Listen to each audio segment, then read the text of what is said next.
அண்மை செய்தி.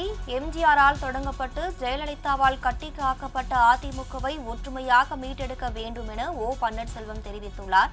இது குறித்த கூடுதல் விவரங்களை வழங்குவதற்காக நமது செய்தியாளர் சிவராமன் இணைந்துள்ளார். அவரிடம் பேசலாம். சிவராமன், வணக்கம். இது குறித்த கூடுதல் விவரங்களை பதிவு செய்யலாம்.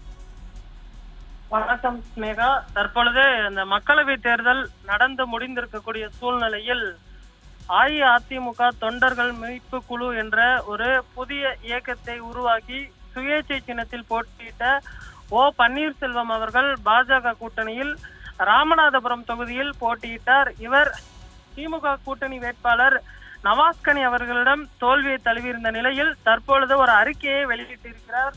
அதாவது, ஒற்றை குச்சியை ஒடிப்பது எளிது, கத்தை குச்சியை ஒடிப்பது கடினம். இதனால் எம்ஜிஆர் அவர்களின் வரிகளை மனதில் கொண்டு தாய்வழி வந்த தொண்டர்கள் அனைவரும் ஓர்வழி நின்று நேர்வழி காண்போம்.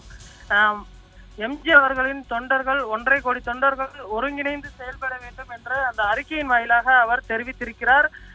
இந்த அறிக்கையின் மூலம் தெரிவித்திருப்பது என்னவென்றால், அனைத்து அதிமுக தொண்டர்களும் ஒருங்கிணைந்து செயல்பட வேண்டும் என்று அந்த அறிக்கையின் வாயிலாக தெரிவித்திருக்கிறார். ஆனால் இந்த அறிக்கைக்கு எடப்பாடி தரப்பு என்ன பதிலளிக்க போகிறது என்று பொறுத்திருந்துதான் பார்க்க வேண்டும்.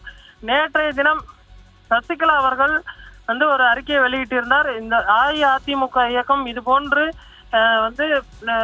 தோல்வியை சந்தித்துக் கொண்டிருப்பதை என்னால் தாங்கவில்லை, அனைவரும் ஒருங்கிணைந்து செயல் வேண்டும், இதை நான் முன்னெடுப்பேன் என்று தெரிவித்திருந்தார். இந்த சூழ்நிலையில் தற்பொழுது இந்த ஓபிஎஸும் இந்த அறிக்கையை வெளியிட்டிருப்பது குறிப்பிடத்தக்கது. இதற்கு அஇஅதிமுகவின் பொதுச் செயலாளர் எடப்பாடி பழனிசாமி அவர்கள் தரப்பு என்ன எதிர்வினை ஆற்றப் போகிறார்கள், அவர்கள் செயல்படுவதற்கு ஒத்துக்கொள்வாரா என்று தெரியவில்லை. இது அடுத்த கட்ட நகர்வு என்பது வரக்கூடிய தெரிய வரும்.